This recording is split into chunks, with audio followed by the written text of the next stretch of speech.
Hey, what's up guys? This is Anthony from Anthony's Customs, and for this review, we are looking at the NECA Disney's Gargoyles, or Disney Gargoyles. I didn't realize it wasn't possessive. Anyway, Lexington, the final of the main group of Gargoyles, and probably the most difficult to come up with a way to make him, and I'm guessing that's why he was last. NECA probably, I'm just guessing, this is how it went when they thought of doing Gargoyles. We can do the Gargoyles! They're all going to be fairly easy, just action figures with wings and tails. How the heck do we do Lexington? And now he's last. And least. In size, stature-wise, and probably in design. Like, there's nothing you can really do about it. We're going to talk about it. So let's go ahead and get him off the stand and take a closer look.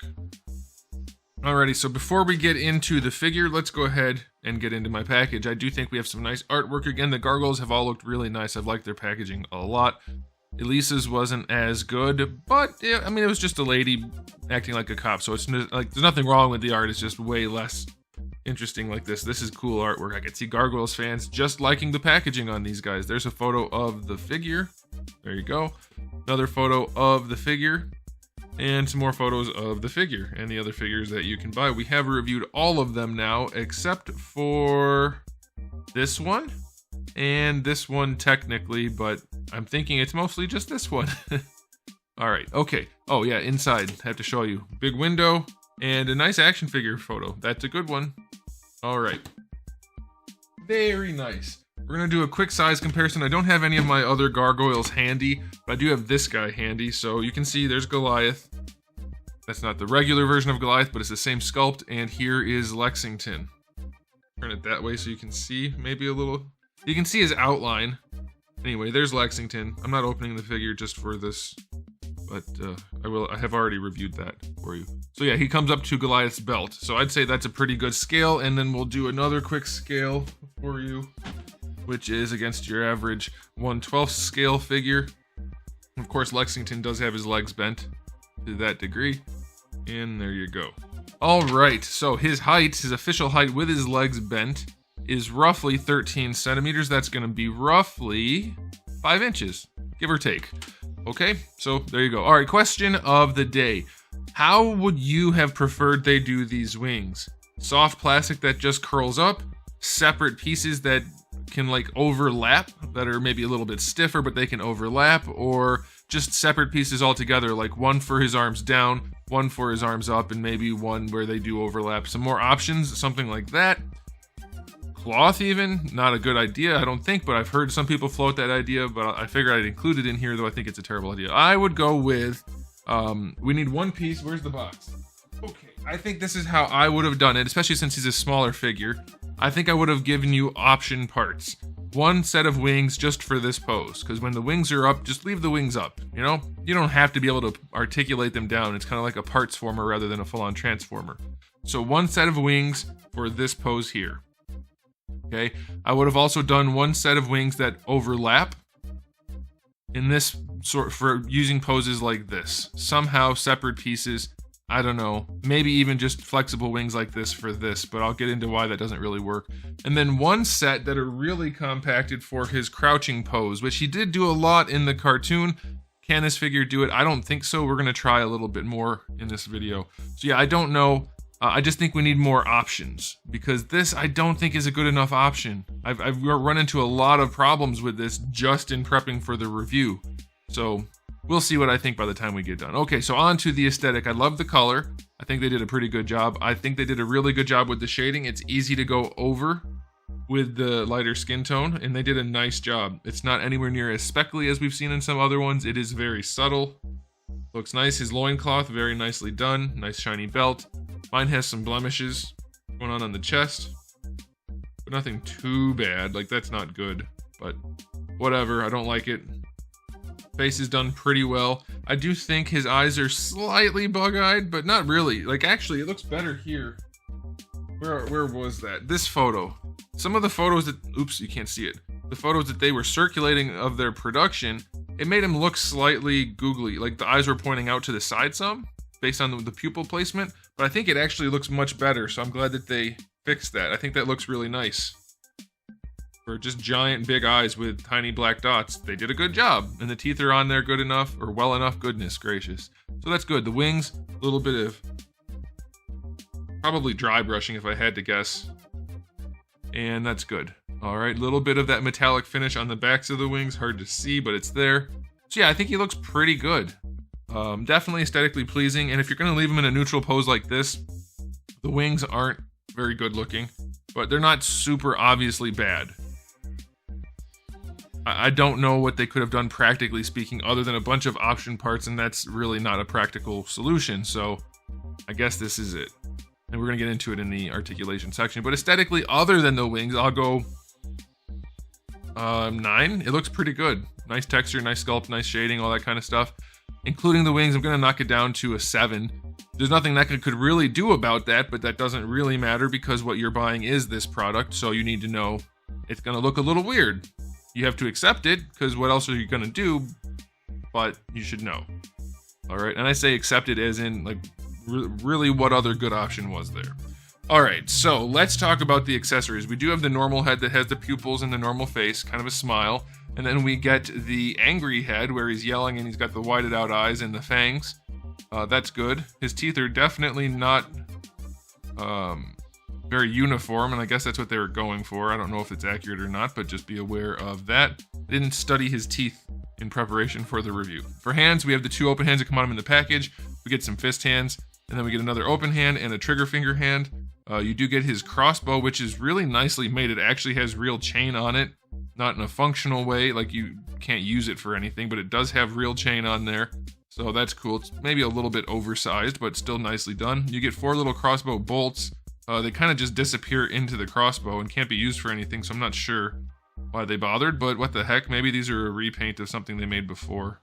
So they figured why not include it. It's included, so they're cool. If you want them, you have them. If you don't want them, you don't have them. If you don't want them. Okay, and then lastly, we have the remote control, which is very nicely done, and the headset. Also very nicely done.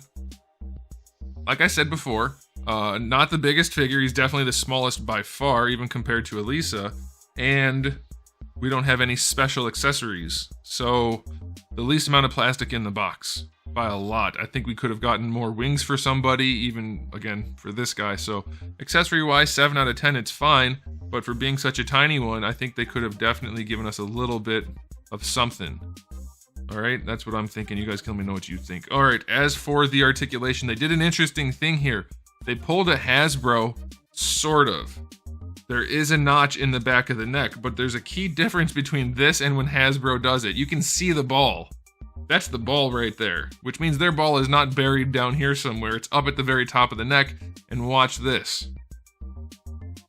He can look all the way up. It still doesn't look great because it's kind of exaggerated. There's nothing you can do about that other than have an articulated neck. So I'm not counting that, but on a double ball peg, you get the double ball peg functionality normally for all the normal posing, which is good, no problem there. But they also allowed him to have the extra lean up for certain poses by cutting out that notch, which it works. I mean, obviously, if you cut away plastic, you get more range. And I think this is the good balance if you want to do that. There aren't many figures I think that need to look straight up, but if you want to do that, NECA just showed you how. Hasbro, stop doing it wrong. Yeah, his neck works nicely. Leaning, rotation, everything you want out of a double ball peg plus a little bit of extra. So cool, I like it. Now, here we go. The shoulders on this guy don't want to move. I have heated this guy to kingdom come. Cannot get him to move. Not much anyway. That's as far as I can get him to go out to the side using the hinge. That's it, which is not enough, right? We need to get the arms to go quite high, and I can't do it quite high to get him in his pose, where his wings are extended. I can't make him do that. You can rotate his arms forward, but when you do that, it twists the wings wrong. I guess, let's see. Okay, maybe. But see, that messes up the shoulder. Are we supposed to just ignore the shoulder? I don't know. I'm working through this live with you guys. It's not live as in, like, it's happening as you're watching it, but it's not pre-recorded. So, yeah, it's not right. Because his wings... I guess it's kind of right. His arms should be more like this, though. Now this arm is twisty because of the softer PVC in the elbow. Let's see what they did. Yeah, they did it this way. Okay, so I guess that's what they were intending.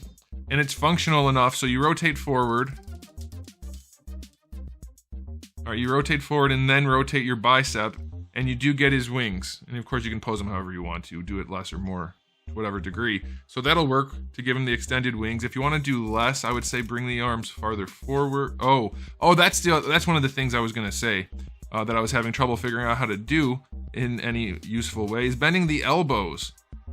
You get these swivel hinges back here where the wings connect, but as soon as you bend the elbows with the arms forward or up, they just pop right off, so you can't really use them. So let's see if we bring the arms forward.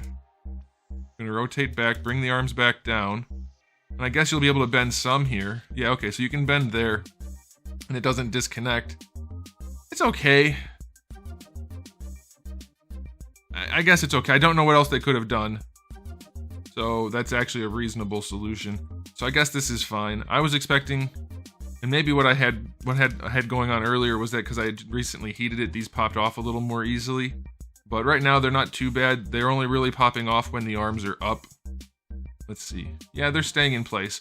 All right, so I guess it works. I mean, it definitely works well enough. If you want the arms up, you can make it happen. It's not the best looking thing, and if you can get your shoulders freed up, it'll work better. But it's fine, and then as you can see, the arms do function in a forward pose, so that's okay. In fact, I would probably leave him like this more than anything. But there was one other issue that I had with this, which was to put him in that third pose where he's hunched over, and I'll put a reference image on there somewhere. When he's hunched over, I had a problem with that earlier, so let's see if I still do. So far, he's working well enough based on my new assessment. My earlier assessment was not as good as it could have been. So if you want to have him hunched over, you bring his legs forward.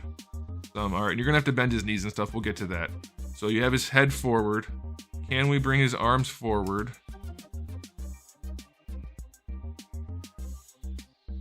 Yeah, okay, so as soon as we start going forward, this, like all the way forward, it does want to pull the wings out because the arms can't do it. He crosses his arms, again, I'll post the image there, not crosses, but brings them really far forward, and this guy just can't do it. So you're gonna miss one of the more iconic neutral poses, which unfortunately, the Gargoyles line has been missing in general because of the lack of the A-framed wings. So, I don't know. It's not great. Again, this guy, I don't know what else they could have done really. Other than at least maybe for that pose, giving us some alternate wings. Because you just don't have enough material here to bring the arms that far forward. So that's a bummer. I don't think we're ever going to be able to, at this rate anyway, create the neutral pose image that we're also familiar with. That's the one image I want to recreate on my shelf. These damn gargoyles are so big and awkward that they're not displayable as they are, really. Not if you buy the whole set. So that neutral pose thing is a big deal for me, and you can't really do it with this guy. You do get the double jointed elbows, the swivel wrists, all the usual articulation in the arms, but as you saw, we just went over it as best as I could. These guys are in the way. The torso, it's a swivel down here, and then a ball peg up here. With everything connected, you're basically not posing this guy in his torso. You can't really do much. You can rotate him, but leaning and everything, it's very limited. So that kind of blows. The hips are your standard ball sockets. And they're not loose. They're not tight, but they're not loose. You can move them around pretty well, given that the loincloth is there. I think his hips are really wide compared to his torso, and that's not incredibly inaccurate, but a little bit of something in there might have been helpful. Like, you can see how wide his hips are compared. It's like 2.5 times the width of his waist, which is quite a lot, but it's not terrible. He's got the same tail as always, bendy tail, swivel hinge up here. The knees work just as well as before. Basically a normal knee joint with a swivel, normal ankle joint with a swivel, plenty of range. And then you do get the swivel hinge for the toes, the tips of the toes. So yeah, he's as functional as all the other gargoyles, other than where his wings are connected. It does pose some problems, no pun intended. I think it's going to be okay. I don't think that many people are going to freak out that much, considering how difficult it is already to display these guys. I don't mind really just putting him in a neutral pose like this. Like, he's not going to look terrible. Or if you wanted to do like an attack pose, like I said before, you can get the arms all the way up. So I don't know, this was an awkward review. I didn't know what I was gonna say about it at all ahead of time. Other than what I tried to do didn't work well earlier, but it worked a little bit better this time, so that's good for you guys. Oh, there we go. They do pop off a lot, so it's not just from the heat that I did earlier. They're not in there super strong. So, I don't know. Articulation-wise, I'll go 5 out of 10. It's not great, but it's probably gonna do, I guess. Let me know what you guys think. This is a really weird one. I don't know how much we can fault NECA for it and how much we can fault the character design. That's definitely a factor. But I just don't know. I don't know. Let me know what you guys think. So, okay, final rating for this guy. It's good enough. If you already bought the other Gargoyles, you're already in on it. And he looks good, other than the wings, so I'm fine with it. Personally, as a collector, it's whatever. I don't really care that much. He's gonna stick on the shelf. He's not gonna be the focal point, so I don't really care about the wings that much. I really, really want to create that neutral pose, that group shot, though. So I hope at some point NECA figures out some way to make that doable. Because as it stands, I don't see how I could even display the Gargoyles with all these giant wings for the other ones. And this guy's kind of irrelevant in that equation. But as an objective reviewer, it's fine. I'm going to give it an overall rating of 7. For NECA, that's still a solid release. There's nothing inherently terrible about this figure. It's just these awkward wings. So let me know what you guys think. This is a weird one, so I'm curious what your thoughts are in the comment section below, and we'll talk. So there it is, guys. Thanks for watching. If you enjoyed the video, please do give it a thumbs up. If you didn't, give it a thumbs down. And if you haven't subscribed, you probably should. I have new videos every day but Wednesday, and thousands already on the channel. So make sure you come back for all of that. And in the meantime, keep collecting.